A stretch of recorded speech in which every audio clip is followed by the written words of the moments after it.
What's up, everybody? Justin Graver and Justin Melo here from the Music City Audible podcast, back with an exclusive YouTube breakdown. Today, we are talking 3 offensive tackles the Tennessee Titans should go out and sign right now, or at least before the season starts. I'm glad we're going to talk about this topic today because as I analyze this roster, the further I get into the weeds, everyone wants to focus on DeAndre Hopkins and the need at wide receiver, and I understand that, but there are other spots on this roster where they need some tender love and care, and to me, offensive tackle is one of them, especially at the swing tackle position. You've got Andre Dillard and Nicholas Petit-Frere as your starters. You think Peter Skoronski might be able to back up left tackle in case of injury. He kicks out from guard. But besides that, they don't really have any solutions at the depth options at tackle. So I do think they need to add someone here. Yeah, so let's start here with one guy that you think they should add, who's bounced around the league a little bit, most recently with the New York Jets. We're talking about George Fant, who you say is arguably the best free agent tackle remaining. What do you think of him? Yeah, I think it's not really close, in all honesty. I think this is the one they should go after. He would be my top priority if I was Rand Carthon and I was trying to add an offensive tackle in free agency. Look, he fits the bill for a swing tackle. He's played a lot of left and right tackle throughout his NFL career. This past year with the Jets, they didn't do him any favors. He wasn't really sure what position he was going to play. He ended up playing both left and right throughout the year. Wasn't his best year, in all honesty, but I do think he's a good football player that was put in a tough situation. That wasn't a very good O-line, with the Jets. Not a lot of,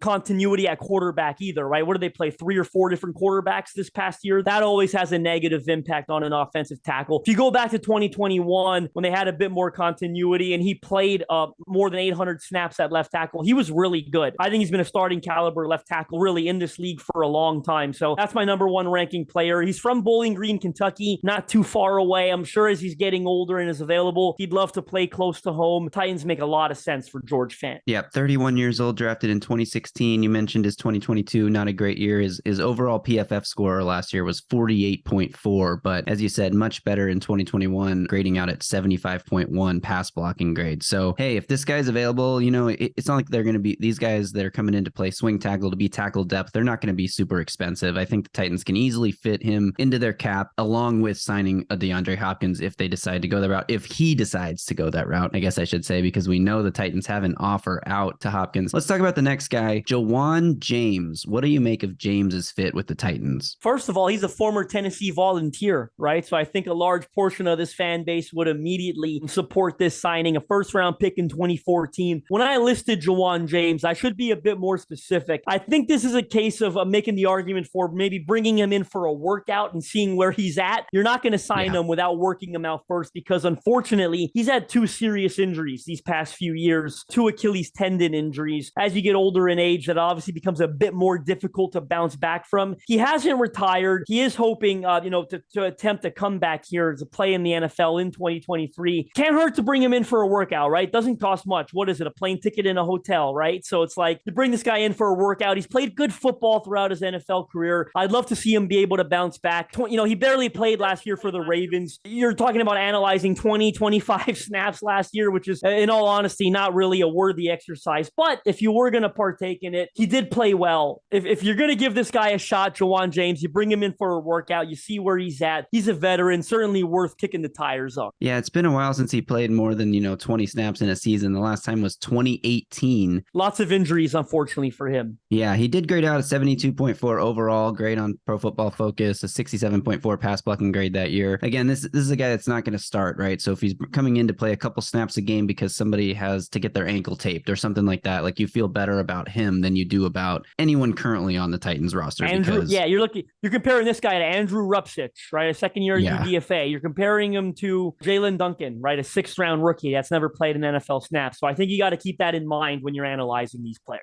Yeah, exactly. Let's talk about the last guy, Eric Fisher, former number 1 overall pick. Never really panned out to be like a franchise quality left tackle, but he found his stride a little bit later in his career. Didn't play last year. 0 snaps played last year. But if you go back again to 2021, when he played 874 offensive snaps, graded out on Pro Football Focus, 68.2 overall, 61.0 pass blocking grade. What do you think of Eric Fisher? Yeah, I'd love to know what happened last year, in all honesty, because when I go back and I watch the 2021 tape, of course, he was with the Indianapolis Colts, right? You're talking about a guy the Titans know well. I thought he played decent. I think we'd all agree, right? It was at least league average play, which again, when you're talking about a backup, you would take. Why he didn't play for the Dolphins last year, I'd love to have more information on, because that wasn't a good offensive line last season. So why they didn't get him onto the field, perhaps it was a nagging, recurring injury. We don't have all that information. But again, this is a guy that's available right now. He's an NFL caliber offensive lineman. I think there's no doubt about it. He's an NFL caliber offensive tackle. You could do a lot worse than him. And right now, the Titans are scheduled to do worse than him, in all honesty. So another guy I'd like to see them bring in. There are others. I almost mentioned Dennis Kelly, by the way, former Titan, is still available. I just don't know the way things ended there, if they'd be open to a reunion. If he'd be open to a reunion, I guess it's better than not having a job at all, right? So it really depends on if both sides are willing to let bygones be bygones. They missed out on the kid from the Atlanta Falcons. That was one I thought they really should have pursued.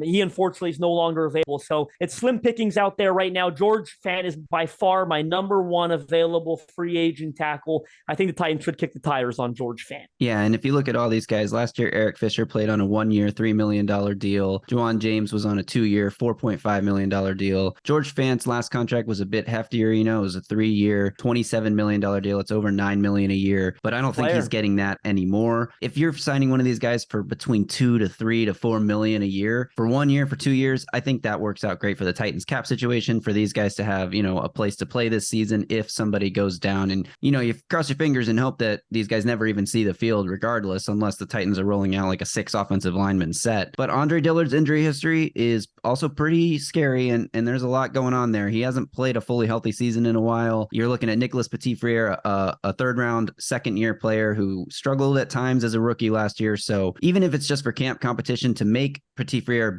a better player, or just to have some insurance if one of these guys goes down, that your whole season isn't going to be tanked, because we saw what happened last year when Taylor Lewan got hurt. You can't have another situation like that. And I think all these guys would have been better than a Dennis Daly, for instance, although that's about the level of play you're hoping for, because currently on the roster, you don't have anyone that can even play at that level. So things could be worse than they are now. So go out, get one of these guys if you're the Titans, and you're looking at just like a more safe, a more insured season where the floor is not going to completely fall out from under you if one of your tackles gets hurt. I wouldn't be surprised if the Titans do add a tackle before training camp starts here in July. So monitor the situation closely, and keep in mind, it's not just about DeAndre Hopkins. I think this roster needs some TLC elsewhere. Tackle is one of those positions I decided I wanted to highlight. Yeah, I fully agree. All right, thank you everybody for watching this video. Be sure to like it. Be sure to subscribe to our YouTube channel. We're going to have these mini breakdowns coming up all throughout the off season and into the regular season, in addition to our regular podcast episodes of Music City Audible podcast, which you can find